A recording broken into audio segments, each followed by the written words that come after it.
Welcome to another episode of The Artsy Raven, a show about writing and publishing with your host, J.F. Garrard.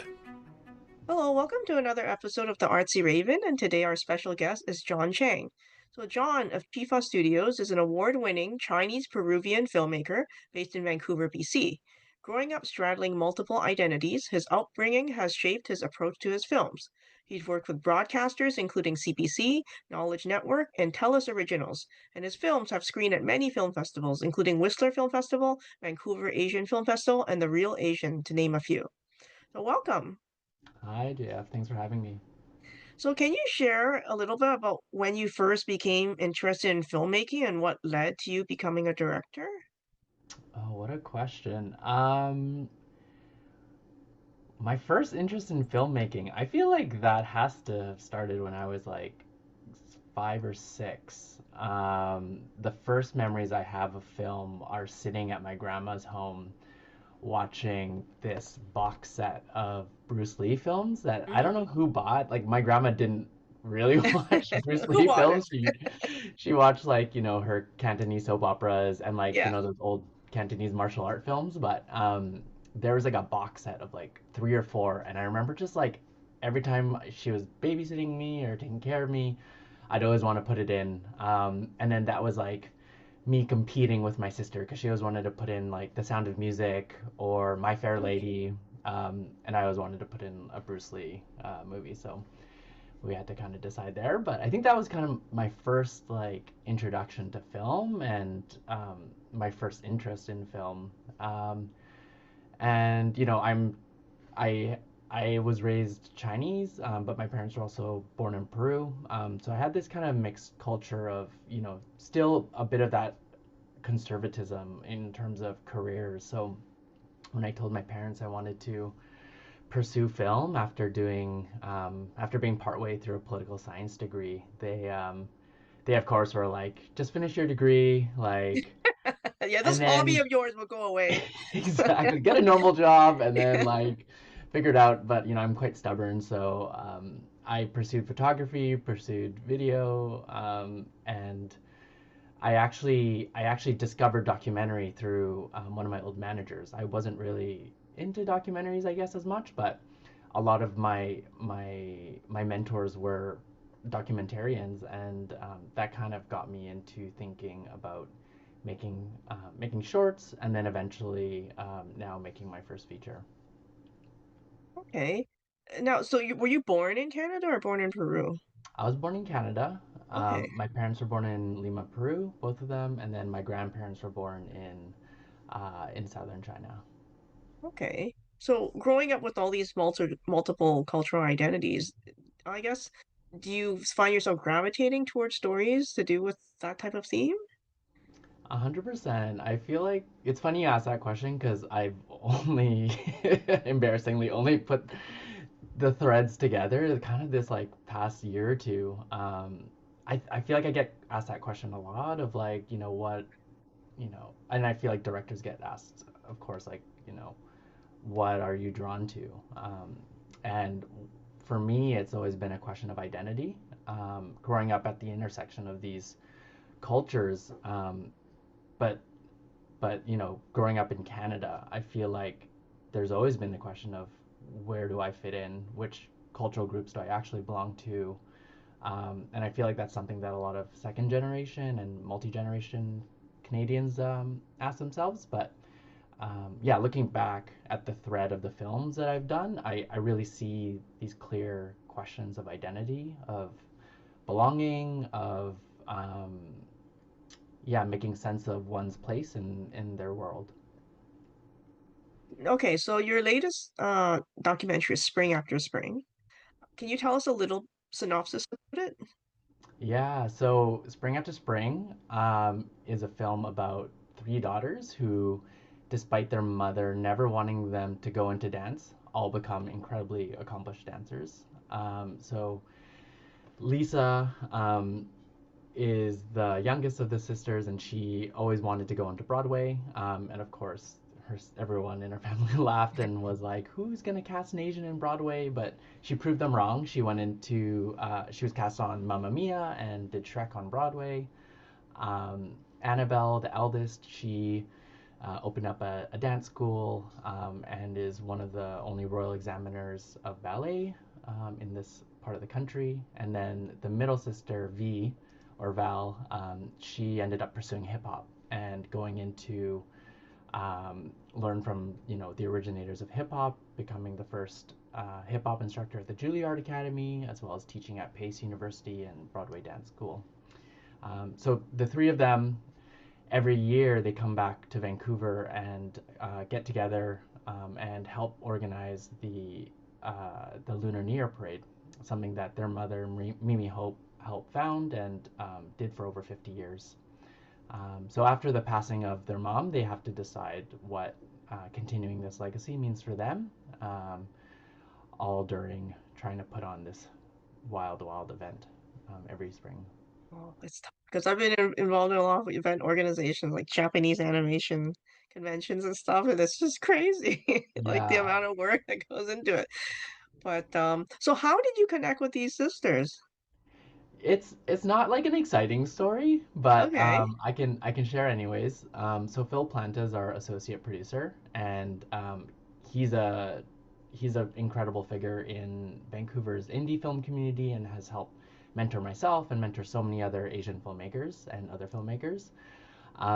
And so he's Annabelle's wife, and him and our DP Peter Planta, who I've known and have been working on films since we both started in the industry and have known each other forever. Yeah, we've all kind of just I've always been kind of in the orbit of their family, and kind of just shortly after the pandemic, we were all twiddling our thumbs, being like, "What should we do with our with all this time?" And Phil was like, "Annabelle and her sisters have this really wild story that's never been told, and their mom is Mimi, this figure who's no one's ever really talked about, but has done some incredible work in the Chinatown community." So that's kind of how I got connected. And then once I heard of this kind of untold story of Mimi and the work she's done, and um, meeting the sisters, I was like, oh, okay, this is like an incredible story that takes place, of course, during one of Vancouver's most significant celebrations for Chinese Canadians and Asian Canadians. Yeah. Oh, I was secretly hoping you're gonna tell me you were one of the backup dancers or something. Oh my goodness. No, I am a terrible dancer, but I will. Yeah, yeah. I wish. I maybe if I had started with the dance school in my younger years, I would have been a backup dancer. I just don't have dance memory. I can remember the first three moves, and then after that, I don't have no idea what's happening. I feel exactly the same way. My body just like Yeah, doesn't remember. because I did try taking hip hop dancing a while ago. But anyhow, now, what was the most challenging aspect of filming this story? Hmm, that's such a good question. I would say like there's like different parts of it that make it challenging. I feel like part of it is like in the development phase.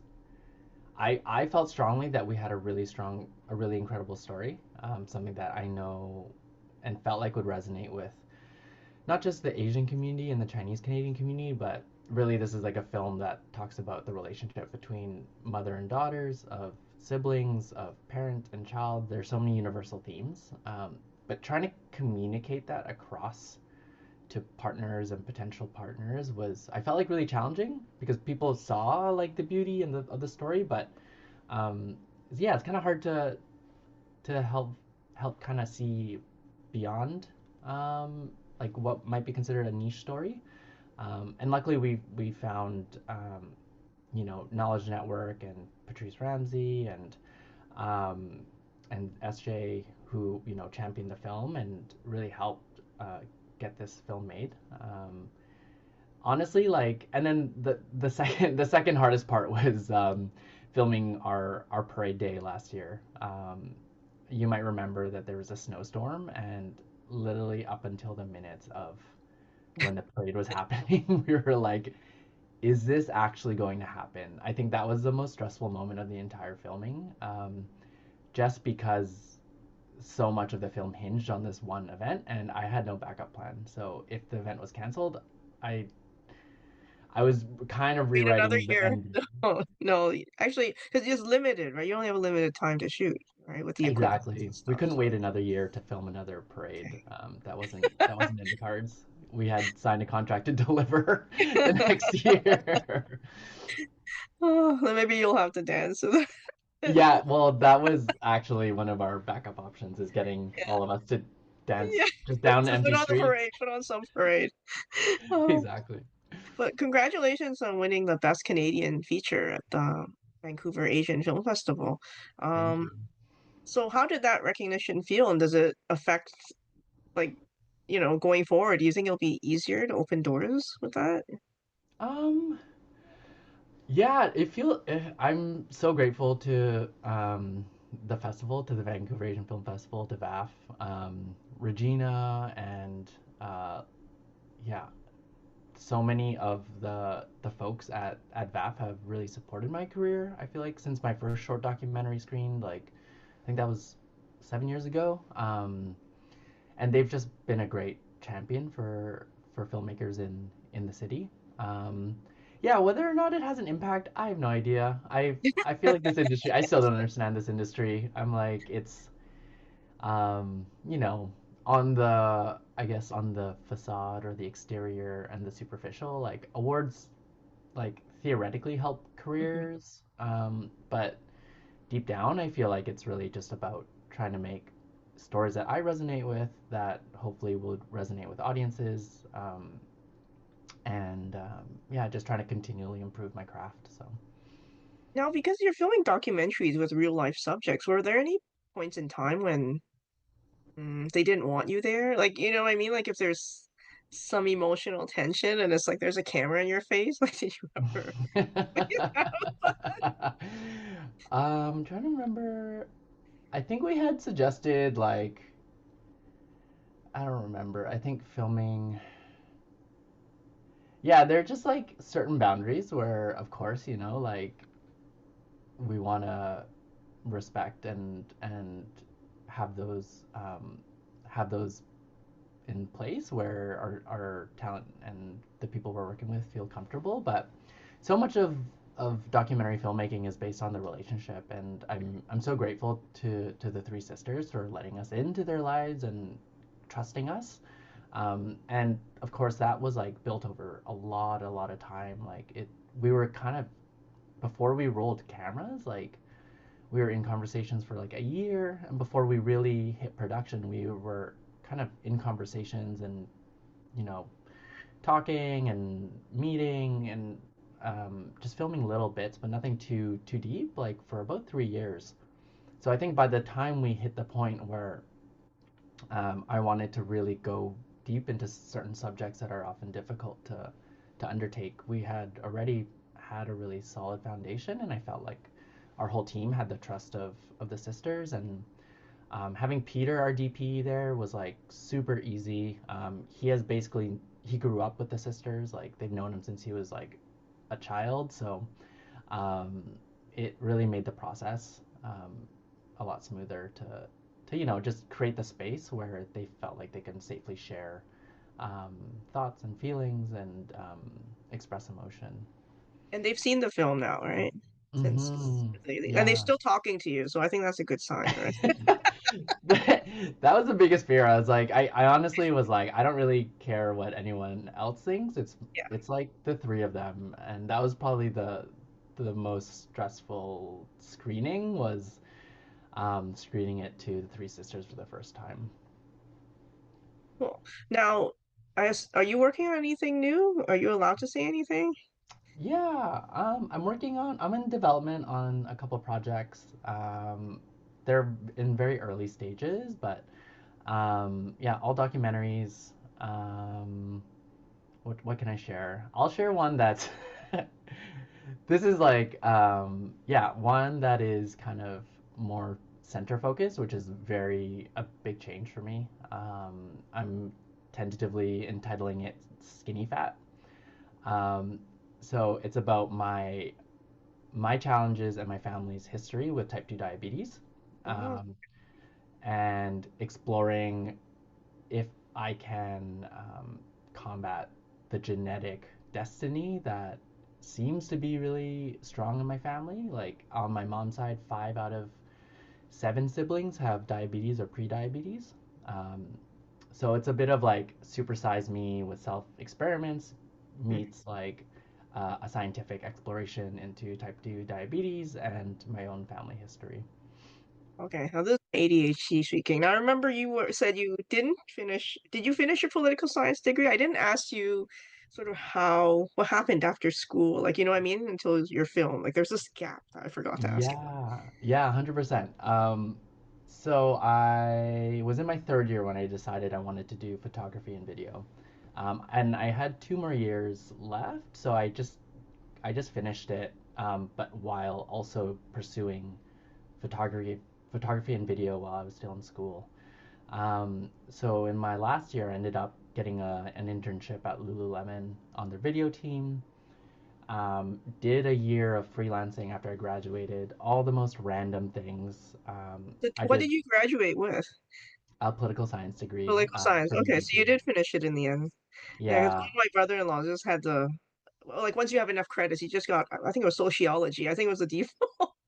a And hundred yeah, percent. I think okay. that was it. I was kind of like, well, I could leave now. And then I was talking to Peter actually because he was finishing his film degree, and I was like, should I go into film school? He's like, don't do it. He's like, you're just gonna end up in Don't do school for it. another 3 years. He's like, just go on set and help out and like Yeah. learn that way.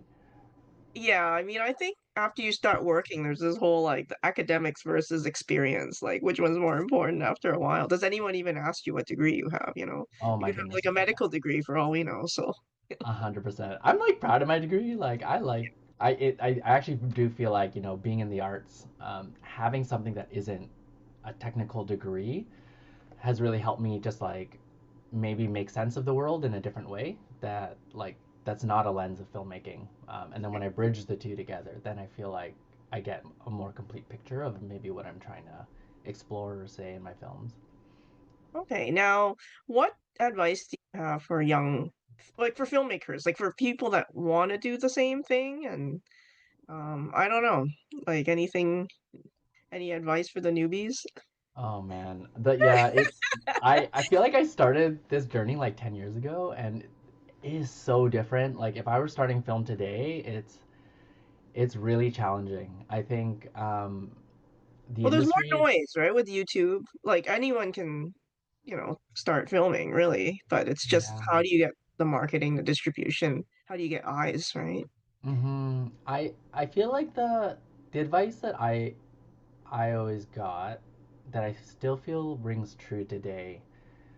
There's two things. The first is get an accountant if you're freelancing, which I was like, okay, yeah, Like that's actually practical really important. advice. Yeah. Yeah, don't forget to pay your taxes. But really, I think trying to find something where you can have some stability in your life, whether it's just like a job that is maybe kind of mundane but pays decent and just gives you the headspace to channel, your creative energies elsewhere.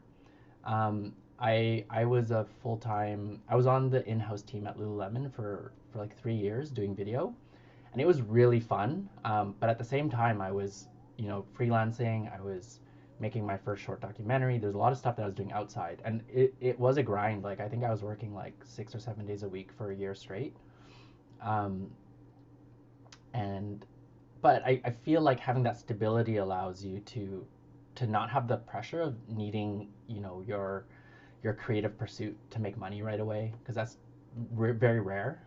So as Yeah. you start building a foundation and building skills, I think it just allows someone to really have a solid base to then make a good creative work that will then eventually lead to a bigger move maybe in the future, or maybe just going part-time and just doing it like a bit more Yeah. This in a bit more idea of stability. advice I got from my friend she's Filipino and she's a nurse. She's also an incredible singer, but she's like, I like to Mhm. eat, which is Yeah, why I'm not an actress full time because I can't that's afford fair. to do it, right? Because you only pick Yeah. up projects once in a while. And then what do you do in between, right? So Mm-hmm. Mm-hmm. 100%. cool. Now, do you have any lessons you think you learned from Spring After Spring that you could? that you would use as lessons learned? That's a great question. I haven't been asked that yet, actually.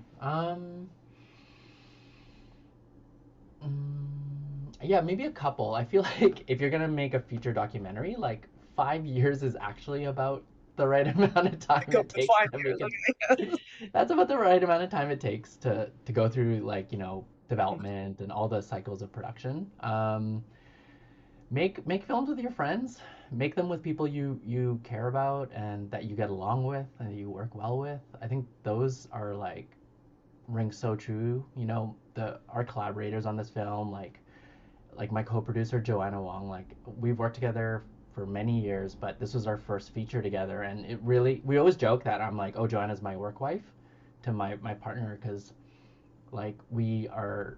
That's kind of what that relationship is like. It takes a lot of trust and a lot of um, negotiating through, sometimes really difficult decisions, but um, it's all the more enjoyable. Like it's all about the process, really. And as long as the process is enjoyable, like um, I feel like that's kind of where that's where we're spending our time and our lives, and that's really what makes a filmmaking career really worthwhile.